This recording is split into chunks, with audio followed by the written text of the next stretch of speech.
question comes up, what is an AMU? We're going to start the explanation with a unit that came before the AMU. Since Dalton could not weigh individual atoms, he devised experiments to measure their masses relative to the hydrogen atom.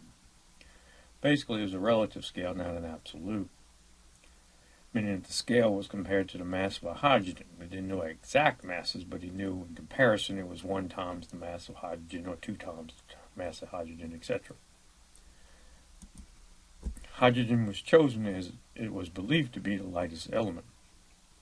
Dalton's assigned hydrogen a mass of 1, so 1 Dalton was equivalent to the mass of hydrogen. For example, he found that carbon weighed 12 times more than hydrogen. He therefore assigned carbon a mass of 12. The mass of carbon is 12 Daltons. Dalton's atomic weight scale was eventually replaced in 1961 by the present carbon-12 mass scale.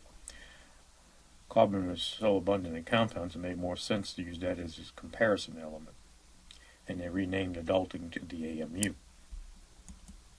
1 atomic mass unit, AMU, is therefore a mass unit equal to exactly 1/12 the mass of carbon-12 atom.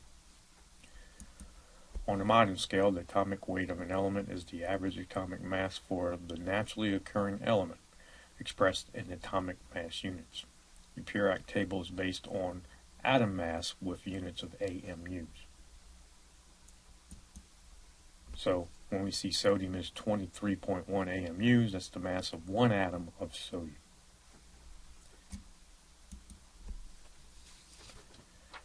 In 1869, Mendeleev discovered that if the known elements were arranged in order of atomic mass, they could be placed in horizontal rows such that the elements in the vertical columns had similar properties. He left gaps, and years later we found elements that fit where they would have the properties that Mendeleev predicted many years before. So what is the periodic table? It's a tabular arrangement of elements in rows and columns, highlighting the regular repetition of properties of the elements.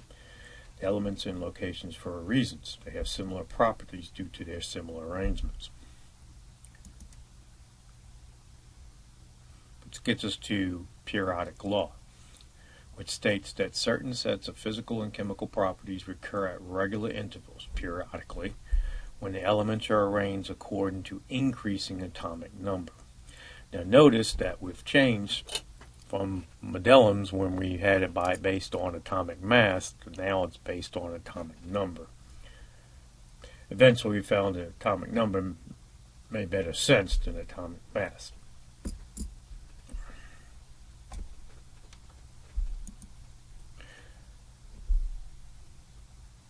And this is mostly due to because of a couple of anomalies. If you look at the periodic table, you can see it's based on atomic number. It's increasing in atomic number as you go across. But there's a couple of spots where atomic mass seems to also be increasing as we go. But there's a couple of locations where that does not occur. Examples would be over here between atomic number 52 and 53. You can see the mass of 52 is 127.6 and that of 53 for iodine is 126.9.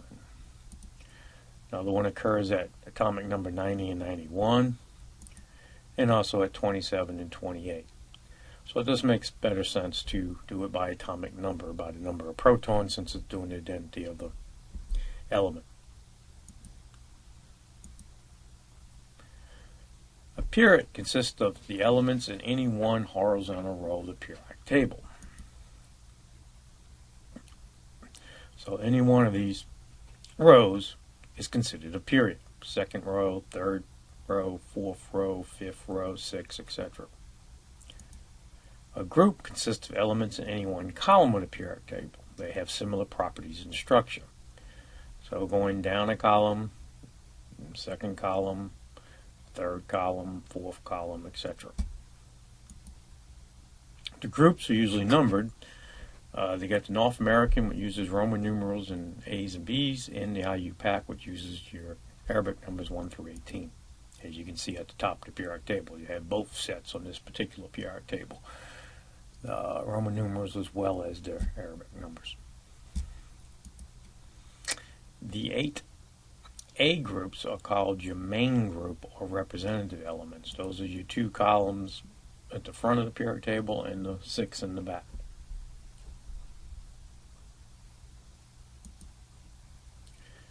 The B groups are considered your transition elements. Those are those in between the main group elements. The 2 rows of elements at the bottom of the table are called your inner transition elements.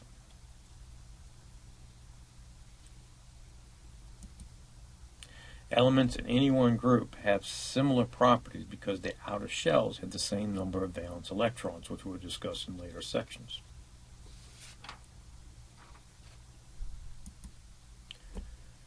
We give names to the different groups. Group 1A, that's your first column, except for hydrogen, it's called your alkaline metals. Group 2A are called your alkaline earth metals. Group 7A are called your halogens. Your Group 8A are your noble gases, your monoatomic, meaning only one atom gases. We also have some diatomic elements that are on the periodic table. These are the ones that are found as diatomic species in nature, not as individual atoms. So hydrogen is found as H2, N2, O2, F2, Cl2, Br2, and I2. These are things you should know, that these elements are always diatomic in elemental form. Most species are solids at room temperature, with some exceptions. Hydrogen, nitrogen, oxygen, fluorine, and chlorine are all gases, as well as the noble gases. That's your group's 8 elements, or gases. And Br2, bromine, and mercury are liquids at room temperature. These are your room temperature species.